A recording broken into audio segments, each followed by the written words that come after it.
माता जी, सबसे पहले तो मैं आपको नमस्कार कहती हूँ और आपका आशीर्वाद चाहूँगी कि जो भी सवाल आपसे करने जा रही हूँ, अगर मुझसे कुछ गलती हो तो आपसे माफ़ी चाहती हूँ। आपको कब ये चीज़ रियलाइज़ हुई कि आप में कुछ ऐसी शक्ति है जिससे, या डिवाइन शक्ति है जिससे आप लोगों को क्योर कर सकते हैं या लोगों के दिल के भाव जान सकते हैं? पहले तो बात ये कि किसी के दिल के भाव जानने की कोई दिलचस्पी नहीं है मुझे जी। दूसरी बात ये है कि जैसे इंसान जब पैदा होता है तो जानता है कि वो इंसान है, उसी प्रकार जब मैं पैदा हुई तो मुझे मालूम था मैं क्या हूँ और मेरे अंदर कौन सी शक्तियाँ हैं, और ये भी मैं जानती थी कि मुझे कौन सा कार्य करना है, इसलिए मैं इस दुनिया में आई हूँ। बचपन से ही मैं जानती थी।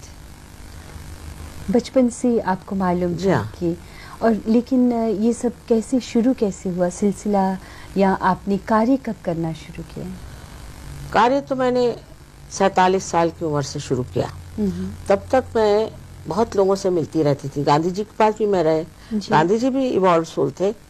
तो वो मुझसे कहते थे कि देखो बेटे, अपना देश जब तक स्वतंत्र नहीं होता है तब तक ये कार्य शुरू नहीं हो सकता, क्योंकि हम परतंत्र हैं, और जब स्वतंत्रता आ जाएगी तब सब हो सकता है। जी। वो मुझसे उनकी जो ग्रंथा उन्होंने लिखी हुई ना भजनावली, वो भी मुझसे पूछ के लिखी कि कौन सा चक्र पहले फिर कौन सा चक्र बाद में, उसके हिसाब से। और वो सर्व धर्मों में विश्वास करते थे, और सब धर्म का जो तत्व है, इसेंस है, वो एक ही है। ये तो जैसे एक पेड़ पे अनेक फूल आ गए अपने अपने समय के अनुसार, और उसको फिर हमने तोड़ लिया, और फिर जो सूखे हुए फूल है उनसे हम लड़ रहे हैं। पर सब धर्म का तत्व एक ही है, और उनसे पाना भी एक ही चीज है। तो मुझे इसका एहसास बचपन से था। ये कोई मैंने कुछ पढ़ लिख करके नहीं जाना, खुद मैं जानती थी शुरू से। आपको एहसास था बचपन से? आपके घर वाले, आपके माता जी, पिताजी, क्या आपको एनकरेज करते थे? बहुत। मेरे फादर जो थे, मेरे पिताजी, वो बहुत ज्ञानी आदमी, बड़े इवॉल्व सोल थे, और वो उस वक़्त के सेंट्रल असेंबली के, पार्लियामेंट के, कॉन्स्टिट्यूएंट असेंबली के सबके मेंबर्स थे। जी। तो मैं ऐसे सब लोगों से मिली, और इसलिए उनको मिल करके मैं ये सोचती थी कि मनुष्य में ऐसी कौन सी खामियां हैं जिसके कारण वो आत्म साक्षात्कार प्राप्त नहीं कर सकता। और कर तो सकता है, पर एक आदमी को अगर आत्म साक्षात्कार दे तो उससे कुछ लाभ नहीं होता। जी। कोई सी भी डिस्कवरी होती है, समझ लीजिए बिजली की डिस्कवरी हुई, वो अगर एक ही इंसान तक सीमित रहे तो उसका कोई फायदा नहीं। जन साधारण में जाना चाहिए। जी। और यही मेरा कार्य था। मैं जानती थी कि मुझे ऐसी युक्ति ढूंढ के निकालनी है कि जिससे हजारों लोगों को फायदा, आत्म साक्षात्कार हो जाए। जी। अच्छा, उन्होंने एनकरेजमेंट आपको दी, लेकिन जब आप स्कूल के वक्त या कॉलेज के वक्त, आप स्कूल कॉलेज में जाती थी, और जो स्टूडेंट्स थे उन्हें क्या फील होता था कि ये क्या कह रही है, या उनसे आप बात करते थे या चुप? नहीं, उनसे इस पर मैंने कभी किसी से बात नहीं, लेकिन प्यार जो है ना वो तो सब जानते हैं। तो कोई भी मुझे मिला है बचपन से, वो अभी तक भूला नहीं। तो प्यार सबसे बड़ी कीमती चीज है। आपने बताया कि 47 इयर्स की एज में आकर आपने ये किया। वैसे अक्सर होता है कि बहुत से बच्चे जब पैदा होते हैं या 2-3 साल के होते हैं तो उन्हें पुनर्जन्म, जो पिछला जन्म था उसकी बातें याद आ जाती हैं, तो सोचा समझा जाता है कि यस, इसमें कुछ ऐसी ताकत है। क्या आप भी पिछले जन्म की बातें भी बताया करती हैं? हाँ है, जब तो सब याद तो है ही, और उसका इतना महत्व इसलिए नहीं है कि जो आज का वर्तमान प्रेजेंट है वो महत्वपूर्ण है कि आज क्या कार्य करना है। पहले भी बहुत से हो गए, इनकारनेशंस हो गए, बहुत से गुरु हो गए, बहुत सदगुरु हो गए, लेकिन उन्होंने आमास रियलाइजेशन नहीं कर पाए, क्योंकि लोगों को भी अकल नहीं थी। जैसे कबीरदास जी ने कहा है ना, कैसे समझाऊं सब जगह अंधा। आज इस कलयुग में ही ऐसी विशेषता है कि लोग घबरा करके सत्य को खोज रहे हैं। हजारों लोग खोज रहे हैं, और ये विशेष करके हर एक जितने भी दृष्टा हो गए थे, सीयर्स हो गए थे, यहाँ भी एक विलियम ब्लेक हो गए, उन्होंने भी लिखा था कि ऐसा समय आएगा कि लोग खोजेंगे कि सत्य क्या है, किसी भी चीज को सत्य नहीं मान लेंगे। तो आपकी दृष्टि में सत्य क्या है? सत्य माने ये है कि आप जो है, आप ये शरीर आप नहीं है, ना ही आप ये बुद्धि और न ही आपकी जो कुछ संस्कार है, कंडीशनिंग है, या आपका जो अहंकार है, ये भी आप नहीं।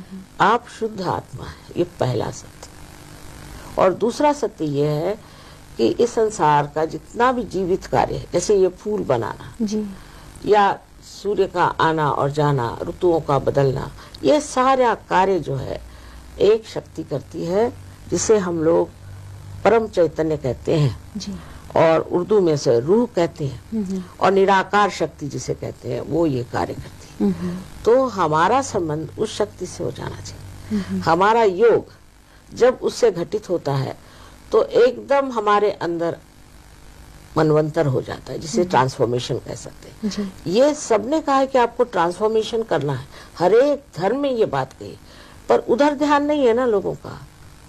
ज्यादातर जिसे कहते हैं कि मनी ओरिएंटेड जी और पावर ओरिएंटेड, इससे कोई मतलब नहीं है। लेकिन आज का जो युग है मैकेनिकल, हम कह सकते हैं कि बड़ा फास्ट चल रहा है, तो इसमें भी हाँ ठीक है कि इंसान पैसे की लालच में काम करता रहता है, लेकिन जैसे आप बता रहे हैं कि सत्य की खोज की, ये रियलाइज करे कि ये जैसे सूर्य चांद है या फूल है, ये सत्य है सब।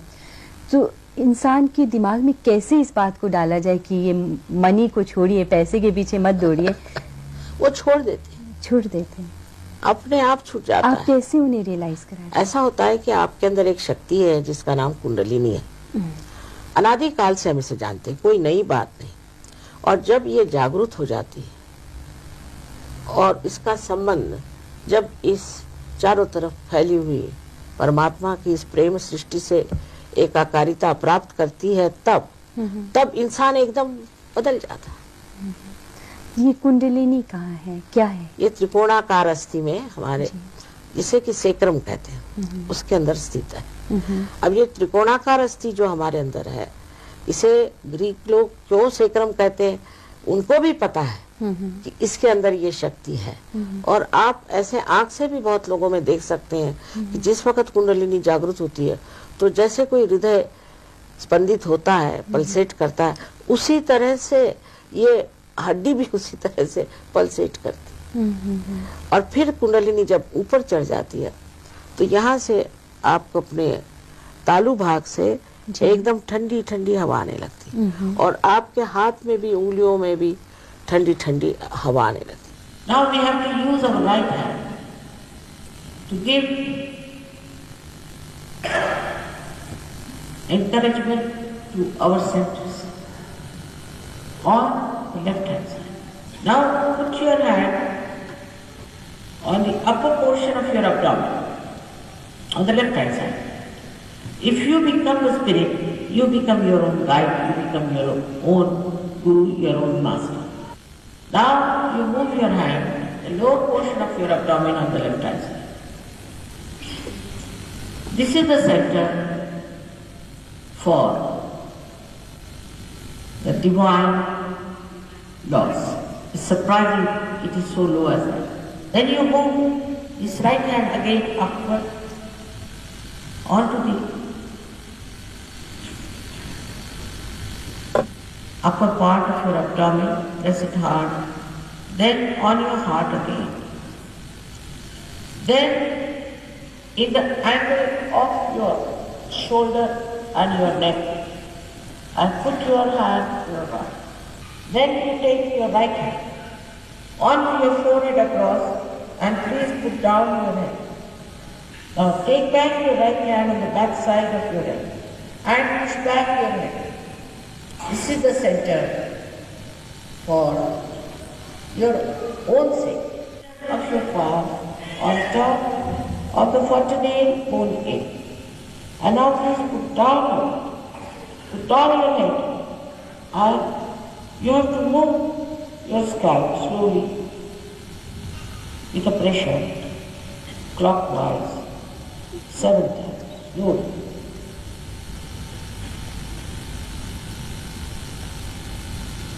That's all you have to do. That's all. Now we have to close our eyes. And now put the right hand on the heart.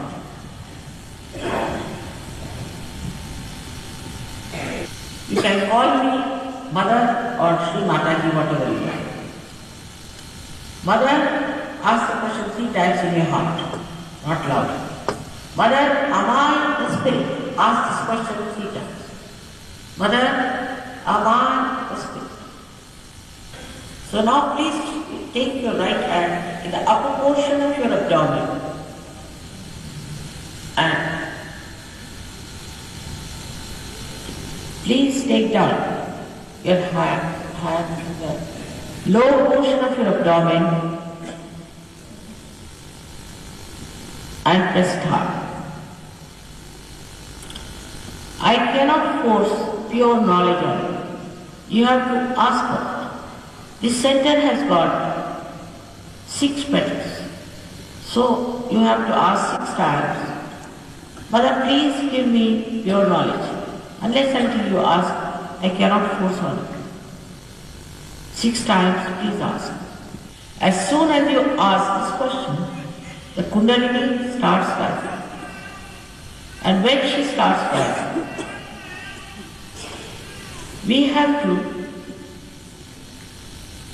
support our centers with our self-confidence.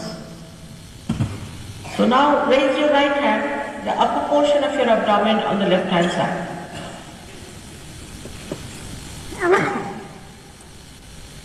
And here you have to say with full self-confidence, Mother, I am my own master. This center is created by great masters for us to be enlightened. The pure spirit.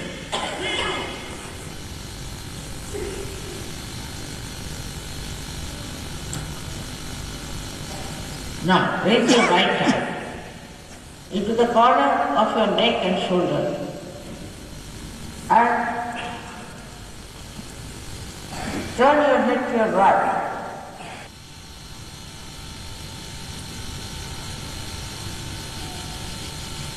So now raise your right hand on top of your forehead across and please put down your hips. It's important. Here, you have to say with full confidence, not how many times.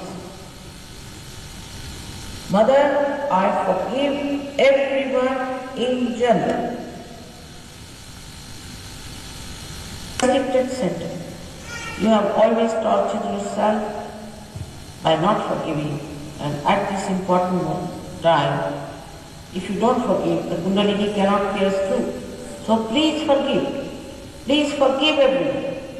Don't think about them, but please forgive. Very important.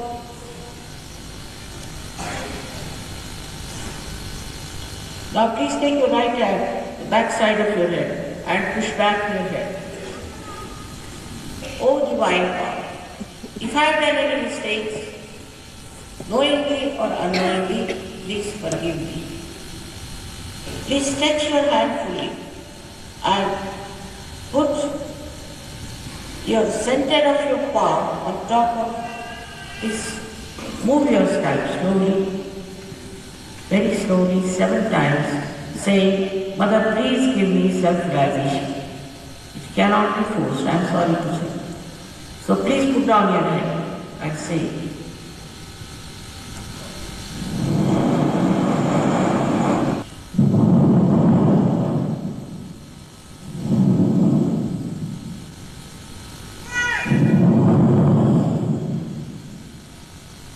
now, please open your eyes very slowly. Put on your glasses. Put both the hands towards me.